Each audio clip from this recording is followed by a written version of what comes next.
What's up, SNA Assassinators? This is Super Ninja Austin back here with another video. And y'all are mostly confused, like why I haven't made this video like the night prior. Well, it's a long story, but short version, let's say I had some issues with my old email that was under my old YouTube channel at Super Ninja Austin 213. But no matter. I got a secondary. I'm doing this video on the channel for my secondary email address. So if anybody's watching this podcast, I would suggest you to subscribe on there and then avoid the other YouTube channel because I'm not going to be making any more podcast videos onto that channel at Super Ninja Austin 213. Rather than this will be on this channel, which is at just Super Ninja Austin, just even like with the name. But yeah, I'm gonna be talking about it here in the time being, and I hope you enjoyed this podcast right here because I'm gonna be making sure to make this very entertaining and fun to watch, like while I'm talking about what's going on in the wrestling shows like WWE and AEW most particular. But yeah, I thought I might let you guys know that, and then I'm going to be doing some videos right here from now on. And yeah, and for those that are watching this, I want to also apologize for not letting everybody know any updates. It's just that I no longer have no access to that email address because I nearly got hacked, and then it was already getting worn out and stuff and I think it overstayed its welcome, and then it was most likely time to move on from that email address and then just start me a new one. Perhaps I should have just canceled the videos that I was supposed to make on that channel and just wait until when it's the time to do it, available to do it onto this new YouTube channel that I created, which it took me about 24 hours after creating a new channel. Like that's why I couldn't be able to do it yesterday because I was waiting for it to be cleared for me to do the video. But now I can finally do it, which I'm going to get started off on Friday Night SmackDown review from yesterday on August 9th. And yeah, it was a really great show. Not the greatest, but I'd say a little bit more better than it would usually be.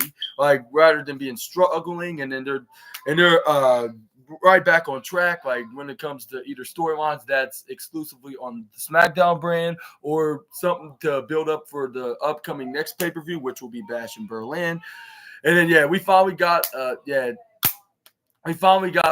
see what was the what's the follow up on the new alliance between Blair Davenport and Alba Fire, like with them confirming that that Naomi will team with Bianca and Jade in a future six-woman tag match. Let me rephrase that, pardon me, assassinators. And also we got new number one contender. We got we got the tag team tournament, like which we're gonna see two tag teams are gonna be facing each other in next week in the finals, like after defeating their respective opponents. But I'm gonna talk about that in just a moment because we got Cody Rhodes coming out in the ring. This is where he asked what did everybody want to talk about. He said he spoke a little bit about the pay-per-view, and I guess he even thanked Roman Reigns, the same guy he defeated that he's currently the WWE champion, because he helped him out, even though it wasn't because he wanted to help Cody, it's because that he was trying to put Solo into his place. But anyways, he even said but he's like, most importantly, let's talk about Bash in Berlin, which is in 3 weeks from now, exactly 3 weeks from tonight on Saturday, which I believe will be on the 31st. But yeah, this is where before he can even talk about that and who could potentially challenge him for the championship, like even though we might one person that might not be for sure will be Randy Orton because he's going to be challenging the other world champion on the Raw brand, which is Darren Jalal. But yeah, before he can even talk about that, this is where we got before he can even talk about who he might face at the Germany pay-per-view, like to the Tulsa, Oklahoma crowd. This is where Solo Dakota came out. This is where Solo started telling the Tulsa fans to saying like he told him acknowledge me, like if he's actually the tribal chief. Well, this won't be the only time he will say this, because this is not going to be the last time he's going to be making an appearance on that night. SmackDown last night. This is where he's like, I'm gonna have to stop you right there, Cody. Like that's not what I want to talk about. Like what I want to talk about is what happened this past SummerSlam. This last Saturday at SummerSlam. And this is where then Cody Rhodes like, oh well, okay. Like, what do you want to talk? What do you want to talk about from the premium live event? And this is where Soul Dakota, I want to make one thing clear, that if it hadn't been for my stupid my stupid cousin that's a loser, Roman Reigns, I would have walked out with that undisputed WWE championship.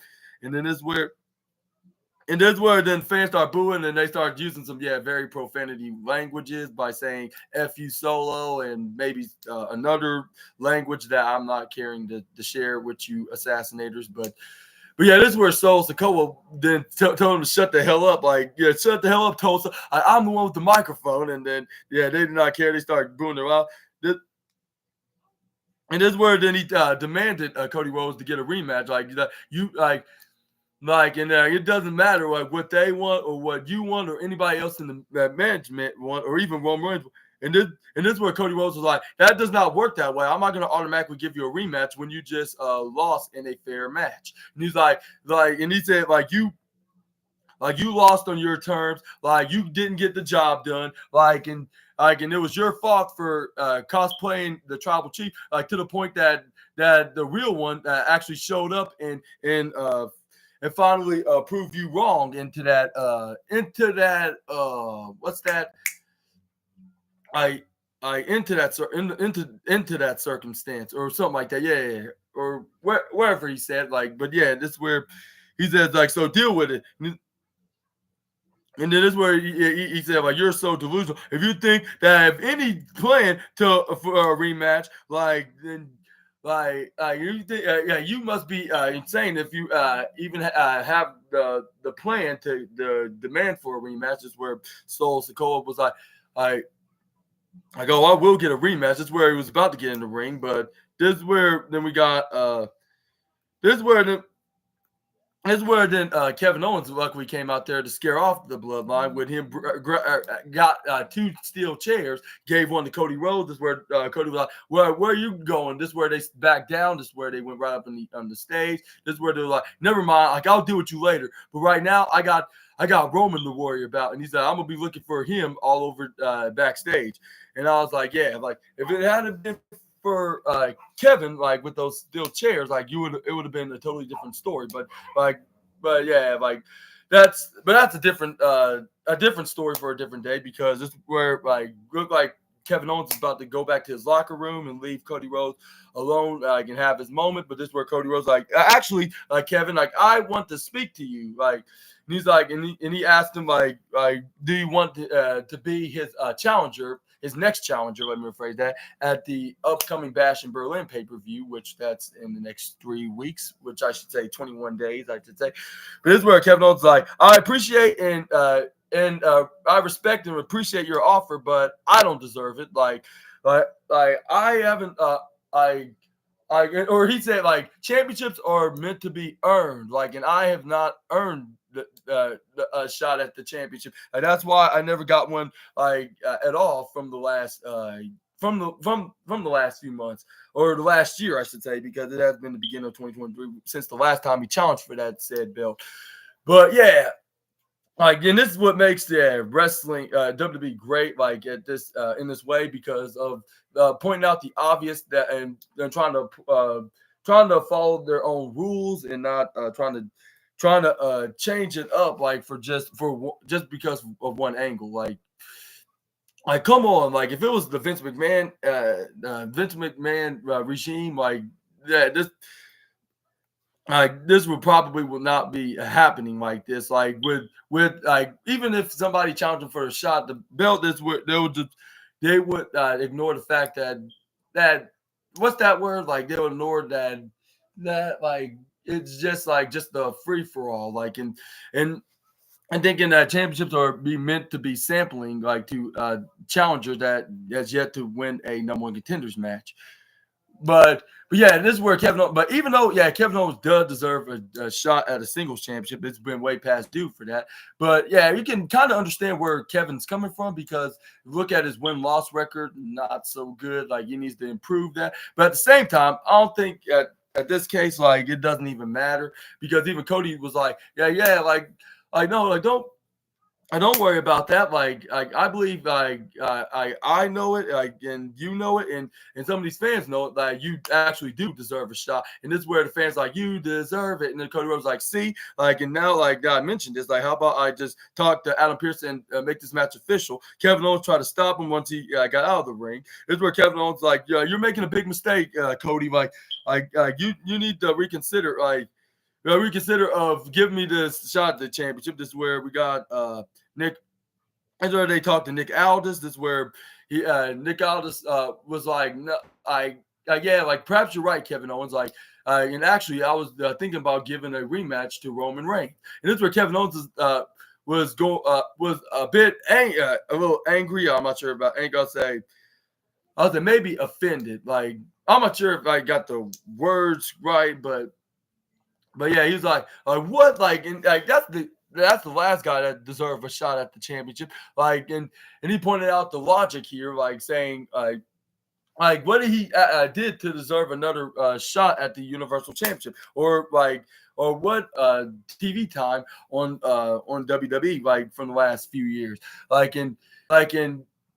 and he even made an example, like, about, like, he does not deserve a shot, because, like, he never because when Kevin Owens fought Roman Reigns for a shot at the Universal Champion, he didn't automatically get a rematch. Like, he had to earn the another shot of fighting Roman Reigns. Like, and he doesn't he does not get, like, why you're thinking that. And then he said, like, and he even and he even said, like, and he also said that what he said, like, and when he was the Universal Championship, like, about 7 years ago, he never got a rematch from that championship, which we all know, wink, wink, nudge, nudge, who was exactly the guy that dethroned him to become the Universal Champion. But this is where we got, Nick Aldis changed his mind. Is where he was like, okay, like, how about we do this match and give and grant Cody's wishes of making you his challenger, which it's already been official now, which I believe is the second match that's been confirmed for Bash in Berlin, next to Gunther versus Randy Orton for the World Heavyweight Championship. And that is Kevin Owens taking on the current undisputed WWE Championship, the champion, the American Nightmare, Cody Rhodes, in a match. And then now, like, this is, even though, like, we all know, like, what might happen, like, but I'm still gonna ask, like, who's your prediction on who's going to win this undisputed championship match? Let me know in the comment section right down below. And yeah, but yeah, I know Cody Rhodes is most likely going to win this match, but at the same time, like, it's going to be a very entertaining match with two of the most talented main event level superstars in all of WWE and overall professional wrestling. And I'll say this is this is a good reason they should book this match. Like, if you're not going to do, like, The Rock versus The Rock versus Cody, or Randy versus Cody, like, you might as well put somebody that's another another legendary main eventer and the former WWE main eventer, former WWE champion, in the form of Kevin Owens. Like, if you can't find nobody else that's like Orton or Rock, like, you got him to be, I guess, I don't say substitute, but be a guy that can fill into that role of being the next challenger. Like, until, like, someone like The Rock or Randy, like, finally challenges him for the shot at the championship. But anyway, this is where we got the Street Profits taking on A-Town Down Under. And yeah, we got more teasers of a potential split, like, with the two heelish tag teams hardly getting on the same page. But this is where we got Angelo Dawkins snuck a right shot into the jaw of Grayson Waller. Like, that was the illegal one in the bottom right side. This is where Austin Theory turned him around, hit some right hands to the head to Angelo Dawkins. This is where he then tags in Grayson Waller. This is where he then Irish whipped him right into the bottom right side. He hits an elbow strike. This is where we got Grayson Waller then then hit some strikes, like some right hands. Is where then we got Grayson Waller, then elbow strikes Angelo Dawkins while attacking in Austin Theory. Grayson Waller then try to look like he got the Irish whip Austin Theory to the bottom right side to Angelo Dawkins, but it was the complete opposite with them tricking the Street Profits, including Montez Ford. This is where we got Austin Theory threw Grayson Waller out into the ring, and this is where he threw him he tripped over Montez Ford, hit him face first right to the top corner apron. This is where he Irish whip him right to the barricade. This is where then we got Angelo Dawkins start hitting some punches, left, right, left, punches, kick, stomp. This is where then we got Angelo Dawkins, then Irish whip right to the upper right side. This is where then we got Angelo Dawkins to try to go for a running spear right into Austin Theory, but Austin Theory moved right out of the way. This is where we got Mr. A-Town that tags in his partner, the Arrogant Ozzy.